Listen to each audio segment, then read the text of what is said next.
Time now for Utah's most accurate forecast with Thomas Keyboy. Weather rates certified 11 years in a row. Good afternoon, Utah. I hope that you're having a terrific Tuesday so far. It's been a breezy and cloudy day. Our temperatures are well above our seasonal averages, but we're staying on the mostly dry side for now.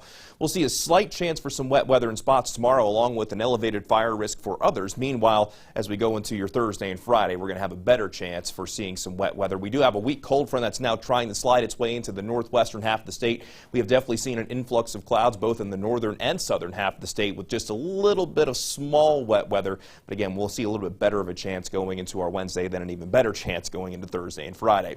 Here's the view down in St. George, where you definitely have a mostly cloudy sky, got a little bit of blowing dust as well, but for the most part, other than the breeze, it's been a fairly pleasant spring day across the southwest desert. Meanwhile, at Utah Lake, got a mostly cloudy sky above, breezy conditions down below, but definitely a warm day across the Wasatch Front. Our hourly forecast in Salt Lake City, we're going to see those warm temperatures hold on for the next few hours before we start to see our temperatures fall through the 60s, eventually into the upper 50s by midnight, before eventually dropping into the upper 40s for overnight lows along the Wasatch Front. We'll see an overnight low of 49 in Salt Lake City, 50 degrees in Provo, 47 in Cedar City, and then downright mild in St. George with an overnight low sitting in the 50s. But then tomorrow, temperatures won't see too much of a change from what we find today, but down in southern Utah, you're likely going to see a little bit more sunshine breaking through by the time we get into the afternoon. So let's begin the future cast over the next hour. That cold front's going to be hanging out in the northern half of the state, not only for tonight, but into tomorrow as well. And in the extreme northern half of the state, there is going to be a small chance for some wet weather. I'm thinking mainly Brigham City and areas northward, which means Cache Valley could see a little bit of rain. And by tomorrow afternoon, with the daytime heating, can't rule out a potential thunderstorm as well